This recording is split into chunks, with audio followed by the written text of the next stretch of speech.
Hi everyone, so this is a review request for the Australis Make-up Finishing Spritz, and this is the 50ml bottle.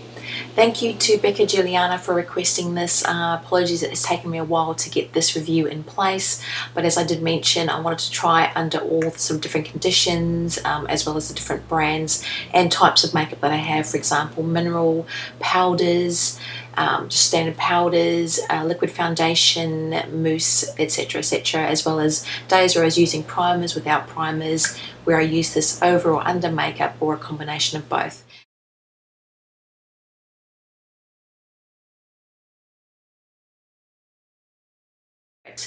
Now I'll do a quick overview of the actual product first before I'll get into the review.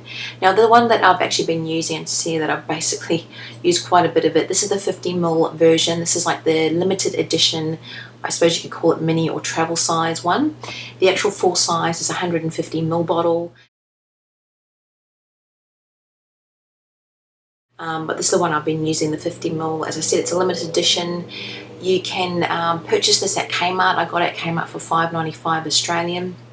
But it's also a gift with purchase you can get at Priceline or Big W, I believe. I'll put a link to that on the Australis Cosmetics website so you can read a little bit more about that down below. But the full-size version you can pick up as well as, I think, Kmart, Big W, Priceline, etc. for $14.95 Australian. And obviously both the same as the two different sizes there. Now the main ingredients obviously are water, but this one's got aloe vera leaf juice extract as well as rose water or rose flower water. In this one, it also has hydrogenated castor oil, which also something like Max Fix Plus does have. Quite a few different glycols. With this particular one, it does definitely smell like rose water. I wouldn't say it's overpowering, but again, for those of you that might be a little bit sensitive to fragrances, it is fairly strong for rose water. I've used other ones that are rose water distilled or rose water petals, etc. And this is a little bit stronger in smell than those. But again, once you sort of sprayed it and it has dried, the smell does sort of fade away after a little while. But it is nice, very, very pleasant, I find, for myself. And I do love a lot of essential oils and smells and fragrances like that, so I really do enjoy the smell of it. For the actual feel, this one is actually a very refreshing sort of spray. And I'd say it probably takes about 30 seconds to sort of dry on the skin, and it definitely does give a very, very dewy finish to the skin.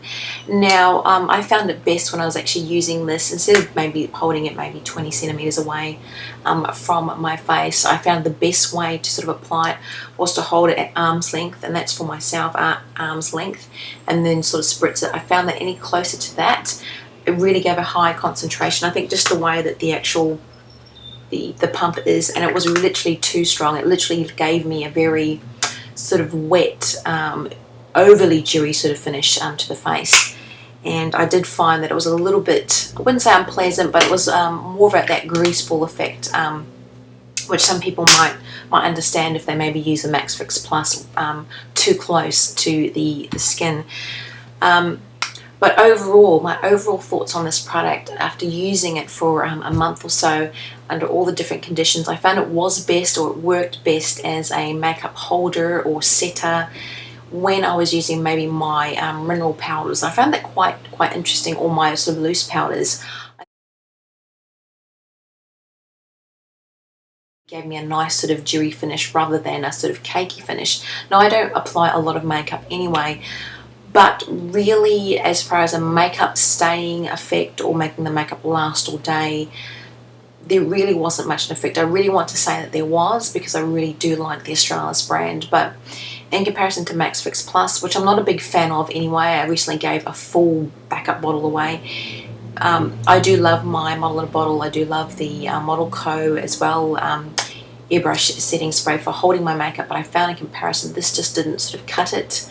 Unfortunately, if I held it closer to my face then at arm's length, it did give me a really dewy, almost greasy sort of look to the skin, and that was only with the 2 pumps at the most. 3 was far too much. 1 really didn't do much, but I think that was more because when I'm spraying it from so far away, I'm losing too much product. A couple of pumps as I move my face around will give sort of a more of an even finish, but then again, surface areas like that are more predominant, like my nose, my chin and my forehead, will get the most of the actual spray anyway, and I found that those are my worst areas. Those are my T-zone areas, the oily areas on my skin. I've got combination to oily skin.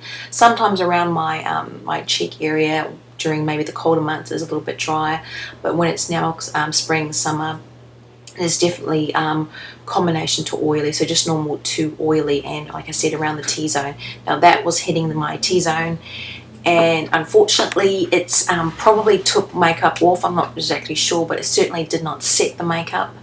Unfortunately, it did tone down, like I said, when I was using more of my powdered foundations.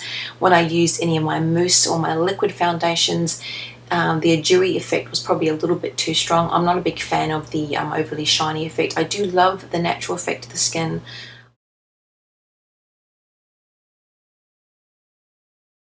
But as a refresher though, and it does say obviously you can use it as a refresher, it is wonderful. At the end of a long day, it was really, really nice to spray this on. It gave a nice perky, dewy look to the skin after it was definitely tired.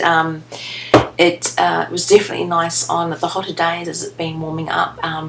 And I definitely think it will be wonderful during summer. It will be just, I mean, I really won't be using too much makeup during summer, and I'll have no problem whipping this out anyway. So, and again, this size, the 50ml size, is a wonderful little travel size, something you might even like to take around in your purse. For those of you that have maybe drier skin, or maybe normal to combination, or maybe dry skin, this might be really, really nice. You might find this gives you a nice dewy look that you might be looking for, or this might be completely fine for you. I know I've seen some reviews on some blogs and YouTube that really, really like it, and again, they might not have as oily skin as I do, or perhaps it's the type of makeup or the brands as well, but for me it really didn't work.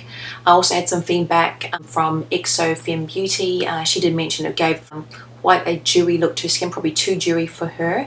That was on one of my haul videos, and I think it's Law Forever left a comment saying she tried it every which way, meaning under makeup, over makeup, with pigment, or different types of makeup that she has, and it basically left her with a grease ball look. But she said it wasn't really as good as anything like Max Fix Plus. So was their feedback. I know people will be leaving comments, so definitely feedback how you found it, what type of skin you've got, maybe what type of makeup you've got, see if there's some sort of standard with the type of makeup.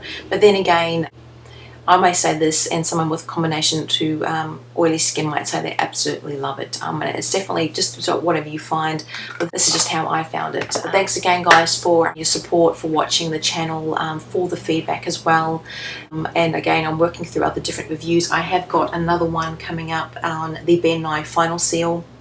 This is a manual, and this is the one I got at IMAT. This was another request. Probably another couple of weeks I will be doing that. I mean, you can see I've been using it in conjunction. Well, I've been using the Australis one as well, so, but mum's the word until I do that review on that one, and I've finished using it under different types of makeup and that. But thanks again for your support, guys, and take care.